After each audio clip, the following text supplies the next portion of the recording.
আল্লাহ পাক পবিত্র কোরআনে ইরশাদ করেন আলিফ লাম রা কিতাবুন আনজালনাহু ইলাইকা লিতুখরিজান নাসা মিনাজ যুলমাতি ইলান নূর। আলিফ লাম রা এটি একটি আয়াত, যে আয়াতের অর্থ মহান আল্লাহ পাক জানেন আর নবী মুহাম্মদুর রাসূলুল্লাহ সাল্লাল্লাহু আলাইহি সাল্লাম জানেন। এছাড়া আর কেউ সেই আয়াত সম্পর্কে অবগত নন। আল্লাহ বলছেন কিতাবু, এই কিতাবটা, এই কোরআনটা, আনজালনাহু, আমি আল্লাহ রাব্বুল আলামিন নাজিল করেছি, ইলাইকা, তোমাদের কাছে। কেন প্রেরণ করেছি? লিতুখরিজান নাসা, নবী গো আপনার কাছে এই কোরআনকে আমি প্রেরণ করেছি কারণ হলো মানুষকে যেমন আপনি অন্ধকার আচ্ছন্ন মূর্খতা থেকে বের করে আলোর দিকে নিয়ে যেতে পারেন। লিতুখরিজান নাসা মিনাজ যুলুমাত ইলান নূর, অন্ধকার মূর্খতা থেকে মানুষকে বের করে যেন আপনি আলোর পথে, সত্যের পথে নিয়ে যেতে পারেন। এই কারণেই তো আমি আল্লাহ রাব্বুল আলামিন এই পবিত্র কুরআন আপনার কাছে প্রেরণ করেছি। বিইজনি রাব্বিহিম ইলা সিরাতিল আজিজিল হামিদ। এটা হচ্ছে মহান প্রভুর পক্ষ থেকে সিরাতাল মুস্তাকিম, সরল সঠিক রাস্তা, আল্লাহর কালাম। এই জন্য নবীজির জীবন আদর্শের মধ্যে সবচেয়ে বড় আদর্শ হচ্ছে আল্লাহর কোরআন। পবিত্র কোরআন পুরাটাই নবীজির আদর্শ। কারণ এই কোরআন যেদিন নাজিল হওয়া শেষ হয়েছে সেদিনই ধর্ম পরিপূর্ণ হয়েছে। আল্লাহ পাক পবিত্র কোরআনে ইরশাদ করেন আল-ইয়াওমা আকমালতু লাকুম দীনাকুম ওয়া আতমামতু আলাইকুম নি'মাতি ওয়া রাদিতু লাকুম ইসলামা ওয়া রাদিতু লাকুমুল ইসলামা দীনা।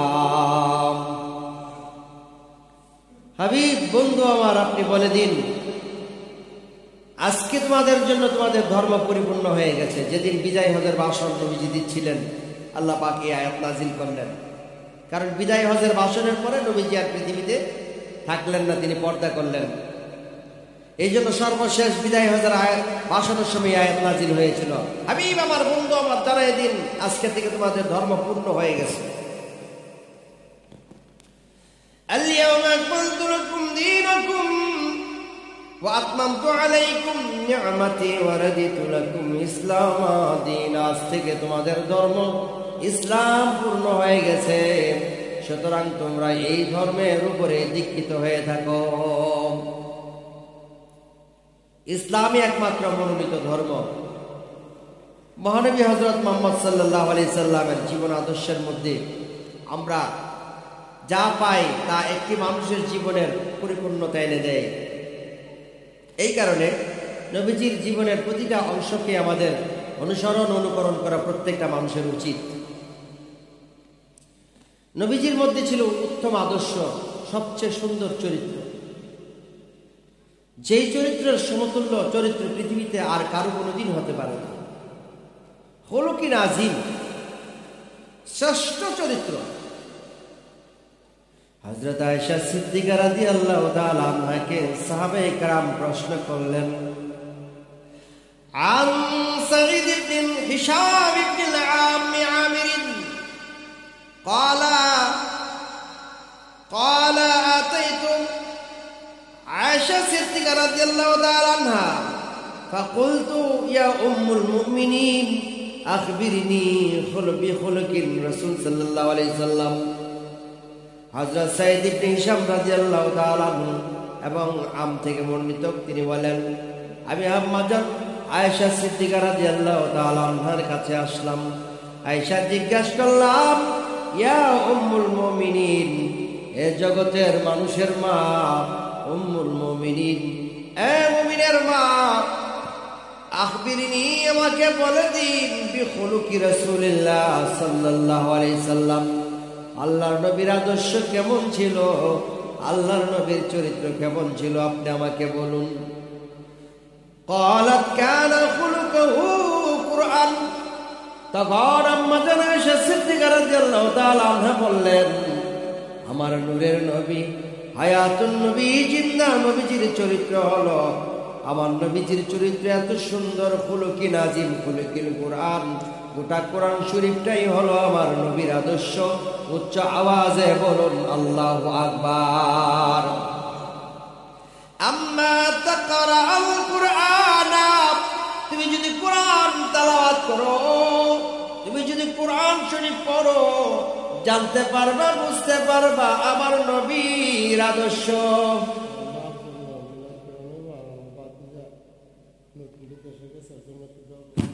আচ্ছা, দুরূদ শরীফ পড়েন। আল্লাহুম্মা সাল্লি আলা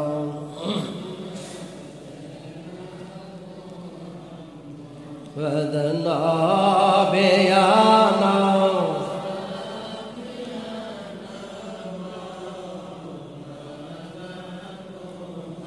কানা খলকাহুল কুরআন আম্মা তাকরাল কুরআন ক্বালা আল্লাহু আযজা ওয়া জাল্লা ইন্নাকা তাআলা খুলুকুন আযীম।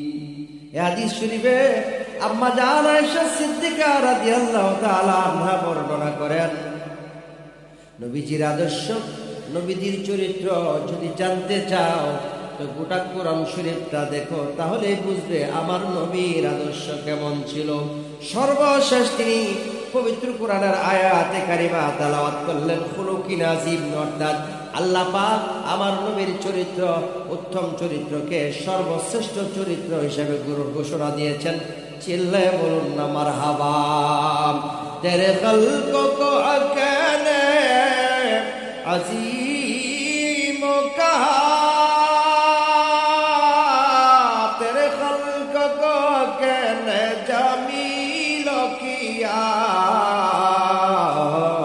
न किसी को मिले न किसी को मिला, तेरे खालिक हुस्न अदा की कसम। अल्लाहुम्मा सल्ली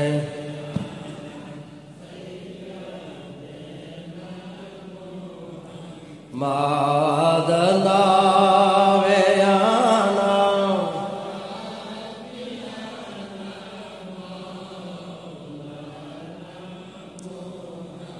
নবীজি যখন খেতে বসেছেন, এমন সময় আম্মা জান আয়েশা সিদ্দিকা রাদিয়াল্লাহু তাআলা আনহাকে ডেকে বললেন, আয়েশা, আমাদের ঘরে কি আছে? আম্মা জান আয়েশা সিদ্দিকা রাদিয়াল্লাহু তাআলা আনহা বলেন, ইয়া রাসূলুল্লাহ, নবী গো, ঘরে একটা খেজুর ছাড়া তো আর কিছুই নাই, দুইটা খেজুর সরি। নবীজি বললেন, একটা খেজুর তুমি খাও, আরেকটা খেজুর আমি খাইব, খাইয়া পানি খাইয়া আল্লাহ রাব্বুল আলামিনের শুকরিয়া আদায় করব। হঠাৎ করে দরজায় এসে একজন ভিক্ষুক ডাক দেয়, কে আছো গো ঘরে? আমি ক্ষুধার্ত, আমাকে কিছু দাও। নবীজি ডাক দিয়ে বললেন, আয়েশা, একটা খেজুর ভিক্ষুককে দিয়ে দাও, আর একটা খেজুর তুমি আমি দুইজন মিলে খাবো। আমার নবীর কেমন চরিত্র ছিল, আল্লাহু আকবার। রাসূল করিম সাল্লাল্লাহু আলাইহি সাল্লামের বাড়িতে একদিন এক ইহুদি আসছে, নবীজিকে কষ্ট দেওয়ার জন্য, আঘাত দেওয়ার জন্য। নূরের নবী সাল্লাল্লাহু আলাইহি সাল্লাম এই ইহুদিকে বাড়িতে রাখলেন, আদর করলেন, নিজের খাবারটুকু সবটুকু ইহুদিকে দিয়ে দিলেন। ইহুদি খাবার খেয়ে সকালবেলা ঘর থেকে বের হয়ে যাওয়ার সময় নবীজির ঘরে প্রস্রাব পায়খানা করে চলে গেল। উদ্দেশ্য হলো নবীকে কষ্ট দেওয়া, কারণ সে তো ইহুদি। ঘর থেকে বের হয়ে যাওয়ার পর সাধারণত আমরা হলে কি করতাম, মেহমান বাড়িতে রাখলাম, রাখার অপরাধে আমার বিছানায় পায়খানা করলো, কষ্ট পাইতাম। কিন্তু নূরের নবী সাল্লাল্লাহু আলাইহি সাল্লাম একটুও কষ্ট পায় নাই, বরং সকালবেলা ওই ইহুদিকে তিনি খুঁজতে শুরু করলেন। যায়া দেখে ঘরে নাই, পায়খানা করে প্রস্রাব করে সব কিছু ভরাই দিয়েছে। আমার নূরের নবী সাল্লাল্লাহু আলাইহি সাল্লাম চোখের পানি তখন ছেড়ে দিয়েছে। কত মায়া মহব্বত ছিল আমার নবীর মধ্যে। কেঁদে কেঁদে বলে, না জানি ইহুদি ব্যক্তি কত কষ্ট পাইয়া আমার বাড়ি থেকে গেছে। হাই রে আমার মেহমান, না জানি কত কষ্ট পাইয়া আমার বাড়ি থেকে বের হইছে। এই বলে নবীজি এই চাদরটা নিজের হাতে ধৌত করছেন। খোদার কুদরত, ওই ইহুদির একটা ব্যাগ ছিল যেটা সে নিজে মনের ভুলে নবীজির ঘরে ফেলে গিয়েছিল। আবার সে চুরের মতো আস্তে আস্তে ঘর থেকে ব্যাগটা নেওয়ার জন্য আসতেছে। হঠাৎ করে নবীজির নজরে পড়ে গেল। আমার নবীজি চোখের পানি ছেড়ে দিয়ে কান্দে আর কয়, বাইরে ও ভাই, না জানি কত কষ্ট তুমি পেয়েছো রাতের বেলা, কেন আমাকে ডাক দাও নাই? তোমার কি পেটে অসুখ হয়েছিল? আর তুমি সকালে না বলে চলে গেছো, আমার বড় কষ্ট হয়েছে তুমি চলে যাওয়াতে। ইহুদি তখন আর দেরি করে না, ইহুদিও তখন কাঁদতে শুরু করল আর বলে, যেই মানুষ আমি এত কষ্ট দেওয়ার পর, আঘাত দেওয়ার পর, এত অত্যাচার করার পর আমার জন্য যেই মানুষ চোখের পানি ফেলতে পারে, পৃথিবীর কোনো সাধারণ মানুষ নয়, তিনি একজন পয়গম্বর। হুজুর গো, আমি ভুল করেছি, বেয়াদবি করেছি, আর দেরি করবেন না, এখনই আমাকে মধুর কালিমা পড়ায় দেন, লা ইলাহা ইল্লাল্লাহ।